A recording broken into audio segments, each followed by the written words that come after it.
Good morning, class. Welcome to another learning session in General Mathematics. This is a continuation to our previous discussion on the introduction to functions.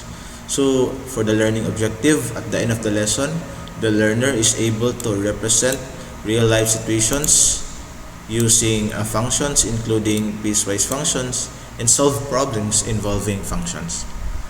Functions can often be used to model real-life situations. So we can actually use functions to portray or mimic the behavior of real-life situations. No? Identifying an appropriate functional model will lead to a better understanding of various phenomena. So let's have this one as the first example. By the way, this example appeared to be the example 6 in our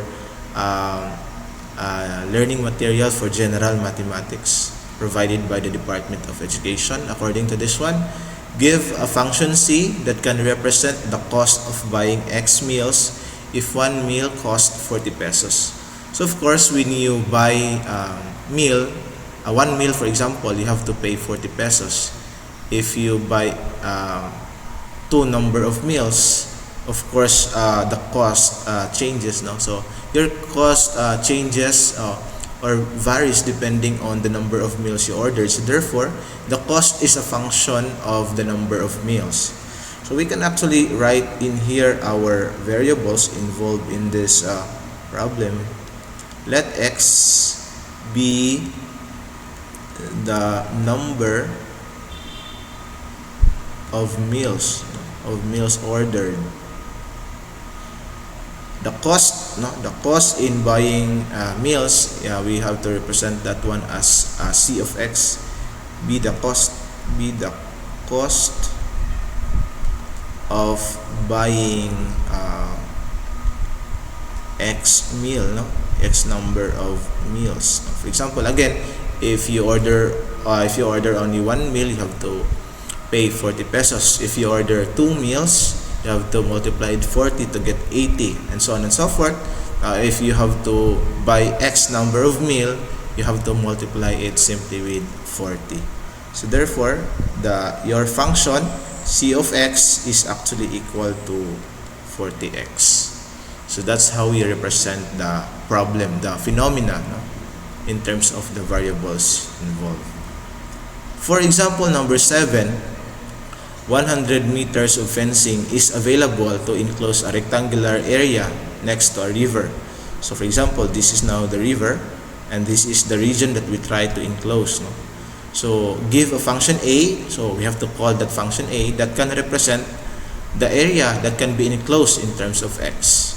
Now, our X, you would like to denote X as the width of the enclosed region.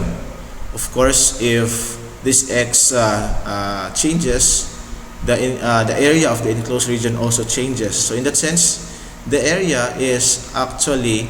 of the enclosed region is actually a function of the width of the enclosed region. So we can actually enumerate our variables the same with what we did in the previous example. We can have let X be the width of the region, of the region to be enclosed,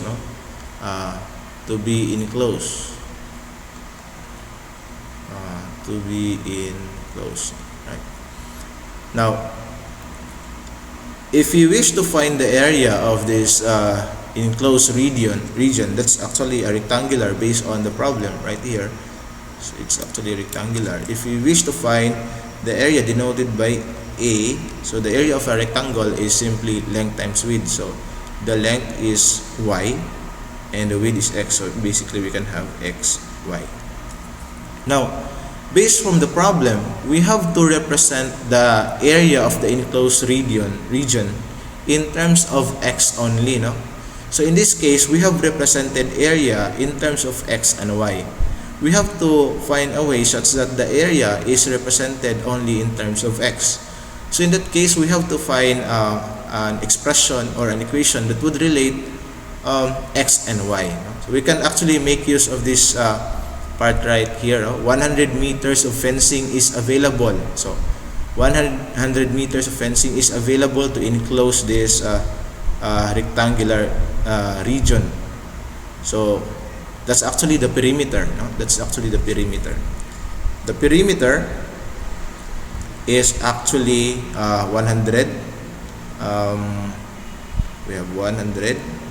That's, when you say perimeter, that's actually the sum of all the sides, no? So this side, this is y, we have another y, so we have 2y, and then we have another we have x right here, so 2y plus x only, because right here we cannot fence this one because this is already a river.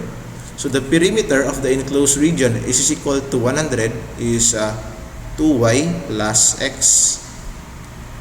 We have to write y in terms of x, so we can actually perform the necessary information, necessary operation. We can have we can transfer, no? We can transfer x to the left side. We can have 100 minus x, and left with 2y on the right side. Since we are solving with the value of y in terms of x, we can actually divide both sides by 2. So we have y equal to 100 minus x over 2. Right. Now, so going back with our equation a while ago with area, so that's area is equal to xy. Now we will replace y. We will replace y by this equation, and so the remaining equation is now in terms of x. So our area is now in terms of x, a function of x. In other words, we have x times y is equal to this expression right here, 100 minus x over 2. Right. So now we can actually multiply x to the, by the way, this is just simply equal to a of x is equal to x times we have 100 over 2 minus can actually separate, no? 100 over 2 minus x over 2. So if we actually multiply that one right here, 100 over 2 is 50 times x, we have 50x, and then multiply this one to the second term, we have minus x squared over 2. I'm sorry, that's this is 2, so let's change this is 2 right here, so this is our. So we were able to find a way now to express the area of the enclosed region in terms of the width only, so in terms of x. So the area of the enclosed region is a function of x, expressed by this equation. So that's for example number 7. Now, some situations can only be described by more than one formula depending on the value of the independent variable. By the way, in our equation, we normally use x as our independent variable because sometimes there are problems that would require different values of or that would provide range of values for our independent variable. For example, the next example, example number 8. A user is charged 300 pesos monthly for a particular mobile plan, which includes 100 free text messages. Messages in excess of 100 pesos are charged 1 peso each. So represent the amount of consumer pays each month as a function of a number of messages m sent in a month. So for example, you ordered a particular mobile plan, no? And you have to pay the 300 pesos monthly, no, fixed. That's actually fixed, no? If you only consume or use or send 100 free text messages only, no? However, if you send more than 100 messages, you have to pay the corresponding 1 peso each, no, as an excess. So depending on the number of messages sent would also the payment, no, would also matter. So in that sense, the payment is actually a function of the number of messages sent in a month.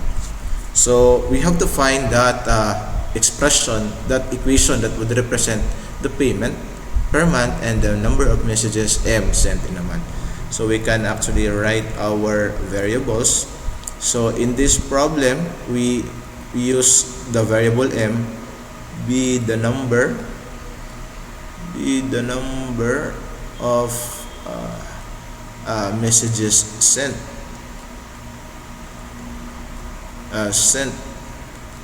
in a month, and the payment, normally we use f of x now, but in this case we are actually free to use other variables. So let's say payment, monthly payment, so we have p of, for example, p of m, because our independent variable is in terms of m. So the payment p of m is actually the payment based on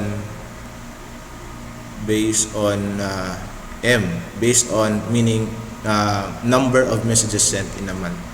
Now again, your payment p of m